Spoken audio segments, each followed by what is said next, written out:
A deep raised bed is nice, but is there a cheap, easy way to fill it? Today, I'm going to share with you a simple, free, clever way to fill your raised bed and save you money. Let's go!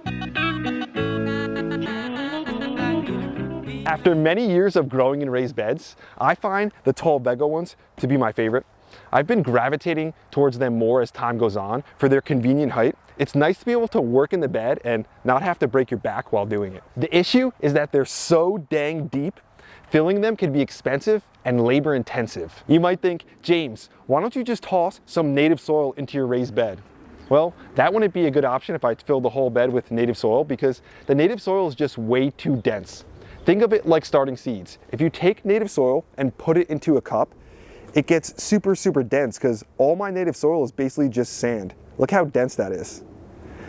Like this, the roots won't have any space to get oxygen and it would be hard for them to grow through the soil. Another option, which is super popular, which I've done in the past, is to go with the classic hugelkultur method and to bury some rotted logs at the bottom of your bed. The logs are a good option because when they rot, they become porous and can hold some water. This way, during the rainy season, the logs can fill up with water and almost act like water batteries. So when the dry season comes, those water batteries can wick up some water to that soil above them. When the logs are saturated, plants' roots can grow into the log to extract some water if needed. One issue with using rotting logs, especially if you live in a suburban neighborhood like me, is it's hard to find logs, especially rotted ones to put in the bottom of your bed. And getting the logs, that's not even the actual tough part. The tough part is carrying all these big heavy logs and placing them in the bottom of the deep raised bed. For a small raised bed like this, doing it one time, that's okay. But doing it for a few large raised beds like this one or this one ends up being a lot of heavy lifting. That's what I did for this raised bed right here. And after I had that big blue bed filled, I knew I had to do this one next, and this one's even bigger. There's gotta be a better way. I was outside thinking, maybe I should try big rocks. Then I was like, nah, that doesn't make sense. That would obstruct drainage. And plus, I don't feel like lifting big heavy rocks. What would be an alternative that most people would have access to, that isn't super heavy, that's biodegradable and natural? And could also add some potential benefits. Then I realized the answer was right in front of me and also right at my feet. It may seem obvious, and I thought so too, but I knew I needed to try it. So last year I said, let me not fill this big Vego raised bed with heavy logs. Let me fill it with wood chips instead. I get all the advantages of using logs: increased water retention, breaks down into humus over time, helps naturally fill the space, but I don't get the heavy disadvantages that come with using logs. Right away, you're probably thinking, yeah, but those wood chips are going to break down quick and your soil is going to sink. That's what I thought. And I came up with a solution to help fix that. If you have ever had a big pile of fresh wood chips dropped off, then you know within a few hours, that thing starts to heat up and cook and starts to compost. Through the composting process, the size of the pile will shrink down considerably. And after the composting process is finished, what you're left with is wood chips that are hydrated and filled with fungi. And these wood chips will slowly reduce in size and slowly break down. At this stage, I take my 1-year-old wood chips and add them to the base of my raised bed. Because they are already composted, they won't break down quick and will be more readily available to take in and hold water, while also being able to displace water when they become overly saturated. While filling my bed, I also went by and jumped into the bed to compact the wood chips down as much as possible to prevent them from dropping down and settling too much in place over time. I filled the whole bed with composted wood chips until I got to about 16 inches from the top. Most annuals only need about 12 inches of good soil to grow in, but I didn't want the roots of my plants having 12 inches of soil and then immediately hitting wood chips. So what I like to do is to put a little bit of a barrier. To help me with this, I decided to just reuse old potting mix that I used last year to grow plants in. I dumped in my used soil and got myself closer to the height that I wanted. After that, I just filled the rest of the bed with my homemade soil. Filling the bed for cheap is nice, but how did the plants actually grow? Well, to be honest, the plants grew better than I expected. I pulled a plethora of food out of here. Arugula, in the early spring. Lettuces, beautiful heads of cauliflower, all different colors, cabbages, some absolute monsters. I even grabbed some perfect cantaloupes out of here. They tasted absolutely delicious, and of course they were Tuck approved. This guy loved his fresh cantaloupes. I also grabbed so many more things from this section. If you want all of the advantages of a deep raised bed, but you don't want to put in the work to fill one, or maybe you just don't have the local resources to fill one, the elevated raised bed is a great option. I designed this in tandem with Vego, and I'm very happy with the way they came out. Last fall, I grew in a 2x6 one. The plants grew amazing and they were super healthy, and I got good production from it. I'm so confident that you guys will love this bed that I'm going to be giving one away. All you have to do is go to teamgrow.us and guess a number between 1 and 1,000, and you could win a raised bed just like this. Except the one that you could be winning is a 2x6 bed. This is only a 2x4 bed.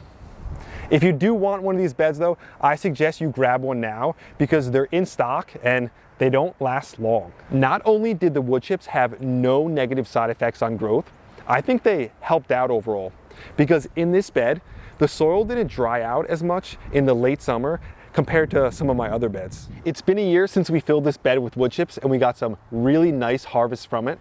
Let's see how much the soil sank, and then we're gonna dig down and see what the wood chips look like down there.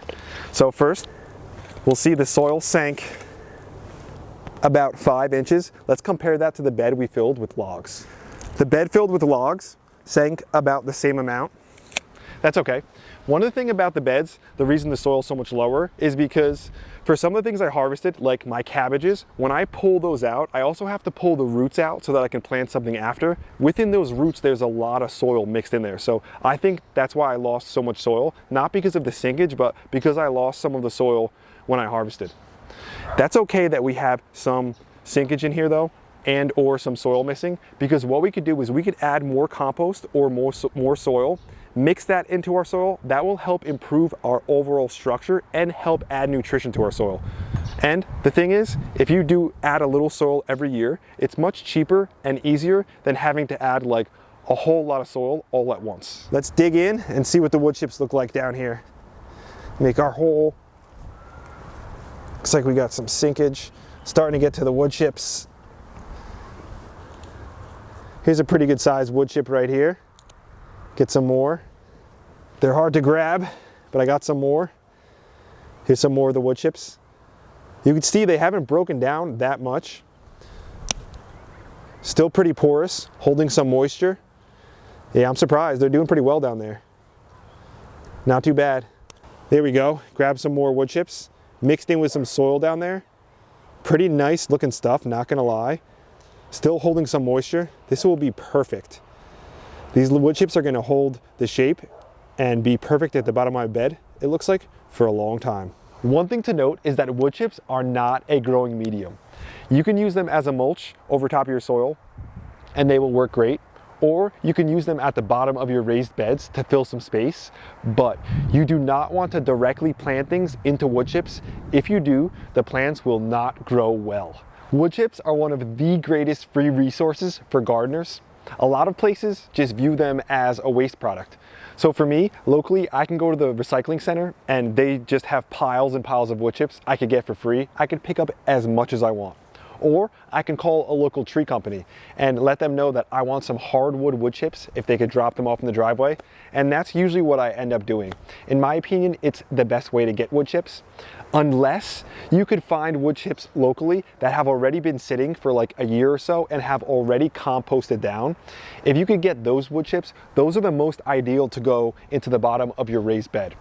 But if you're going to mulch your whole entire garden, my favorite wood chips are the fresh cut down wood chips, the arborist wood chips. Those are so good because they still have the sticks and the leaves and the needles in them. That will help add some nutrition to your soil as they break down, and it will help bring in some of the worms and stuff. Which kind you use depends on their particular situation, but when it comes down to it, it's one of the greatest free resources for any gardener. Overall, using the wood chips to fill my deep raised bed ended up working better than I even expected. It was easy. We got all the added benefits, and best of all, it was like free to get all those wood chips.